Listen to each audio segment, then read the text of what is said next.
Hey guys, today we're going to be looking at liquidity risk, and specifically we're going to be looking at purchased liquidity management and stored liquidity management. So what is liquidity first of all?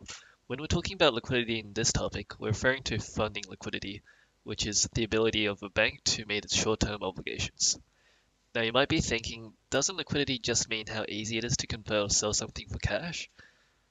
Now, this is what's known as market liquidity, which is probably the more familiar definition to you, but funding liquidity and marketing liquidity are two different things. And in this topic, we're going to be referring to funding liquidity like 99% of the time, which is why I've got the definition of market liquidity crossed out there. You obviously still should know what it means, but that won't be the focus for this video. And similarly, liquidity risk is just a risk that a bank is unable to meet its short-term obligations in a timely manner. So liquidity risk is something that banks have to deal with all the time. If I'm withdrawing money out of my bank, the bank has to be able to give me that money, right? Or if I want to loan some amount of money from the bank, and assuming they have no problem with me or my credit risk, they need to be able to meet those demands. Now imagine millions of people like me who are all going to the bank and trying to withdraw money or who are asking to borrow money. On a scale this large, there has to be pretty high liquidity risk, right? That's why it's really important for banks to be able to manage their liquidity risk. So they're able to keep exercising obligations like all those loan commitments and withdrawal demands. So we'll be learning the two ways that banks can manage their liquidity risk, and those are purchased liquidity management, which is when banks borrow money to deal with liquidity risk, and stored liquidity management, which is where banks use their assets to deal with liquidity risk instead of borrowing money. Now for purchased liquidity management, it's called purchased, right? So you can think of it like the bank is purchasing liabilities, or in other words, borrowing money. Whereas for stored liquidity management, you can think of it like the bank uses their stored assets to deal with liquidity risk instead. We'll see exactly how those methods work shortly when we do an example. There is, however, one important point you need to know for stored liquidity management, and that's the order in which the banks use their assets in. So firstly, banks will always use cash on hand since cash is usually already available, and if they run out of cash, then they'll go on to sell investments such as debt securities like bonds, bills, T-notes, and then use the cash that they get from selling those investments. And if they run out of investments completely, then they won't be able to renew any existing loans. Okay, let's look at this example first. A bank with the following balance sheet expects a net deposit drain of $15 million. Show the bank's balance sheet if the bank purchases liabilities to offset this expected drain. Okay, so the bank has a $15 million deposit drain, and what that means is basically a lot of people are wanting to take money out of their deposits all at once, and that's going to be a total of $15 million. So the bank somehow needs to deal with this using the purchase liquidity management in this question, which means that they're going to want to borrow the money to offset this deposit drain. So in this case, we've got our bank's balance sheet here. Nothing's going on with the asset side, so that all stays the same. But for liabilities, there's a $15 million deposit drain. So that means we obviously need to take away $15 million from here. And that's just going to give us $53 million instead. This is all in millions, by the way. All the numbers are in millions. And since the bank needs to borrow that $15 million, we need to add a new liability here called borrowed funds. Now, borrowed funds is already usually on a bank's balance sheet, but for this question it's not, so we just need to add it here. And they're borrowing $15 million. And that's pretty much it. That's all the changes you need for the balance sheet.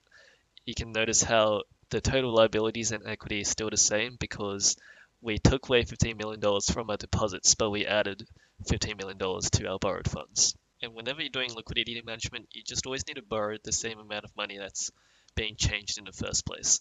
So in this case, if we have a $15 million deposit drain, then you just need to borrow exactly $15 million to offset that amount as well. So that's it for part A. Now for part B, we want to use the stored asset management method instead, or also known as stored liquidity management. They're the same thing. So let's go back to the balance sheet over here, and now we're using stored liquidity management. So instead of borrowing money, we're going to use our existing assets. And remember the order in which we use them, right? So we always use cash first because it's readily available. And then if we only run out of cash, then we need to use securities. So in this case, we still need to change the deposits to $53 million because it's still a $15 million drain. But instead of adding borrowed funds here, we need to look at our assets side. So firstly, we look at cash, and for cash, we already have $10 million, but that's not enough to offset this $15 million drain, right? $10 million is not greater than $15 million.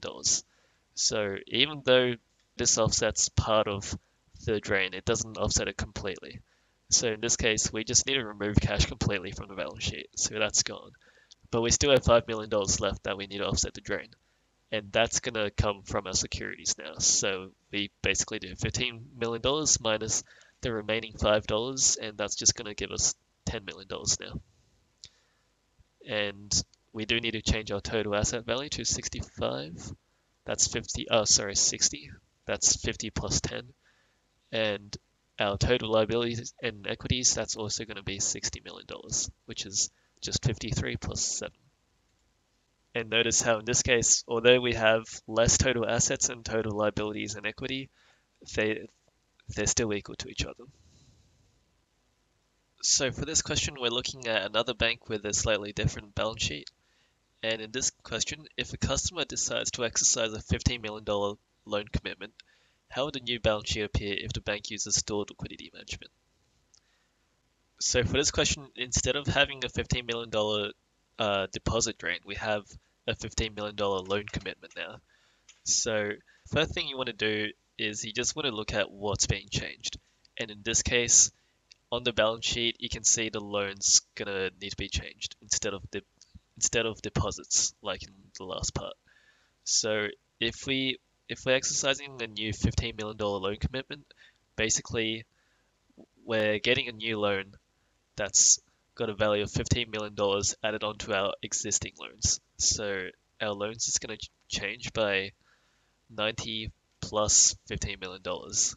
And so that's going to give us a new loan value of $105 million. Now, since we're using stored liquidity management in this question, we need to use our assets again to offset this change. So if we're getting 15 million more dollars in our loans, then we need to look at our cash and we need to say, okay, we need to take 15 million away from our existing cash, which is 30 minus 15, and that's just going to give us $15 million. And in this question, unlike in in the last question, we don't need to take any money away from our securities because we do have enough cash to offset this loan commitment. $30 million is obviously more than $15 million.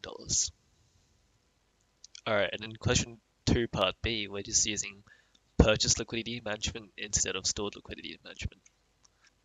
Okay, so again, we still need to add 15 to our loans, so that's still going to be 105 like in the last part. Now, instead of taking away from our cash, we're using purchase liquidity management, which means we're borrowing funds. So in this case, you can see there's already borrowed funds here in the balance sheet, so all we need to do is add 15 million to our existing borrowed funds. So that's going to be 40 plus 15, which is $55 million. And we do need to update our total assets and total liabilities and equity. So this is going to increase by 15, which is 185 million now, and this is also going to increase by 15, which is 185. And that's pretty much it for liquidity management.